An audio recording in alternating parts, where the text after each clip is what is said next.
ಕಾಂಗ್ರೆಸ್ ಸೇರ್ಪಡೆ ಆಗ್ತಿರ್ತಕ್ಕಂಥ ಕಾಂಗ್ರೆಸ್ ಪಕ್ಷದ ಪರವಾಗಿ ಸ್ವಾಗತವನ್ನು ಕೊಡ್ತಾ ಇದ್ದೀನಿ. ಕಾಂಗ್ರೆಸ್ ಪಕ್ಷದ ಪುಟ್ಟಸ್ವಾಮಿರವರು, ಸ್ವಾತಿ ಚಂದ್ರಶೇಖರ್ ಅವರು ಕಾಂಗ್ರೆಸ್ ಪಕ್ಷದ ಪರವಾಗಿ ತಮ್ಮೆಲ್ಲರ ಪರವಾಗಿ ತುಂಬ ಹೃದಯದ ಸ್ವಾಗತ. ಸಿದ್ಧಾಂತವನ್ನು ಒಪ್ಪಿ ಕಾಂಗ್ರೆಸ್ ಸೇರ್ಪಡೆಯಾದಂತ ಎಲ್ಲ ನಾಯಕರಿಗೆ ಕಾಂಗ್ರೆಸ್ ಪಕ್ಷ ಯಾರು ವಿಜಯದಲ್ಲಿಗೆ ಒಪ್ಪುಗಳಲ್ಲ ಅವರೆಲ್ಲರಿಗೂ ಟಿಕೆಟ್ ತಪ್ಪಿಸ್ಬಿಟ್ಟಿದ್ದಾರೆ. ಕಾರಣ ಏನಪ್ಪಾ ಅಂತಂದ್ರೆ ಅವರಿಗೆ ಗೆಲ್ತೀವಿ ಅಂತಕ್ಕಂಥ ವಿಶ್ವಾಸ ಇಲ್ಲ. ಹೋದ್ ಸಾರಿ 25 ಸ್ಥಾನಗಳು ಗೆದ್ದು ಬಿಟ್ಟಿದ್ರು. ಈಗ ಸಾಧ್ಯ ಆಗಲ್ಲ ಅಂತೇಳಿ ಈ ಸಾರಿ ಅನಿಸಿರೋದ್ರಿಂದ ಅನೇಕ ಲೋಕಸಭಾ ಸ್ಥಾನಗಳನ್ನ ಬದಲಾಯಿಸಿದ್ದಾರೆ. ಆಂಟಿ ಇನ್ಕಂಬೆನ್ಸಿ ಇದೆ ಅವ್ರಿಗೆ. ಆಂಟಿ ಇನ್ಕಂಬೆನ್ಸಿ ಇರೋದ್ರಿಂದ ಅವರು ನನ್ನ ಪ್ರಕಾರ ಕಾಂಗ್ರೆಸ್ ಪಕ್ಷ ಈ ಸಾರಿ ಹೆಚ್ಚು ಸ್ಥಾನಗಳನ್ನು ಗೆಲ್ತದೆ. ಕರ್ನಾಟಕದಲ್ಲಿ 5 ಗ್ಯಾರಂಟಿಗಳ ಅಲೆ ಇದೆ.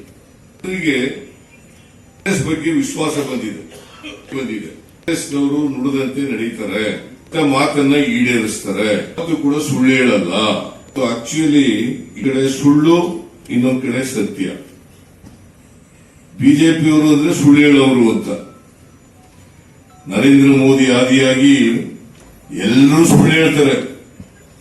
ನರೇಂದ್ರ ಮೋದಿ 2014ರಲ್ಲಿ ಏನೇನು ಹೇಳಿದ್ರು ಅವ್ಯಾವು ಈಡೇರಿಸಲಿಲ್ಲ. 15 ಲಕ್ಷ ತಂದು ಕೊಡ್ತೀವಿ ಅಂದ್ರು ತಂದು ಕೊಡ್ಲಿಲ್ಲ.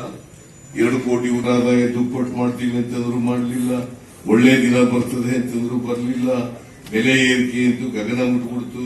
ನಿರುದ್ಯೋಗದ ಸಮಸ್ಯೆ ಬಗೆಹರಿಸಲಿಕ್ಕೆ ಹೋಗ್ಲಿಲ್ಲ.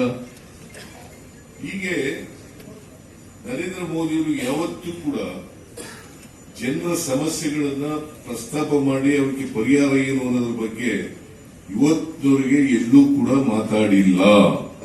ವಿಚಾರಗಳನ್ನ ಜಾಸ್ತಿ ಹೇಳಿ ಜನರಲ್ಲಿ ದಾರಿ ತಪ್ಪಿಸ್ತಕ್ಕಂಥ ಕೆಲಸವನ್ನ ಮಾಡ್ಕೊಂಡು ಬಂದಿದ್ದಾರೆ. ಈ ಬಾರಿ ಅವರಿಗೆ ಯಶಸ್ಸು ಸಿಗಲಿಕ್ಕೆ ಸಾಧ್ಯ ಇಲ್ಲ. ಅದಕ್ಕಾಗಿ ಗೆಲ್ತೀವಿ, 400 ಗೆಲ್ತೀವಿ ಅಂತ ಹೇಳೋದು. 100-220 ಸೀಟ್ಗಳು ಗೆದ್ದರೆ ಅದೇ ಜಾಸ್ತಿ. ಎನ್ಡಿಎ ಸರ್ವೆ ಮಾಡಿಸಿದ್ದಾರೆ. 200 ಗೆಲ್ತೀವಿ ಅಂತಕ್ಕಂಥದ್ದು ವರದಿ ಇರ್ತಕ್ಕಂಥದ್ದು. ದಾರಿ ತಪ್ಪಿಸ್ಲಿಕ್ಕೋಸ್ಕರವಾಗಿ ಅವರು 400 ಗೆಲ್ತೀವಿ ಅಂತ ಹೇಳಲಿಕ್ಕೆ ಪ್ರಾರಂಭ ಮಾಡಿದ್ದಾರೆ. ಇರ್ತಕ್ಕಂಥ ಇನ್ಫಾರ್ಮೇಶನ್ ಬಹಳ ಸ್ಪಷ್ಟವಾಗಿ ಯಾವ ಕಾಲಕ್ಕೂ ಕೂಡ ಎನ್ಡಿಎ ಅಧಿಕಾರಕ್ಕೆ ಬರಲ್ಲ. ನರೇಂದ್ರ ಮೋದಿ ಅವರು ಮತ್ತೆ ಪ್ರೈಮ್ ಮಿನಿಸ್ಟರ್ ಆಗಲ್ಲ.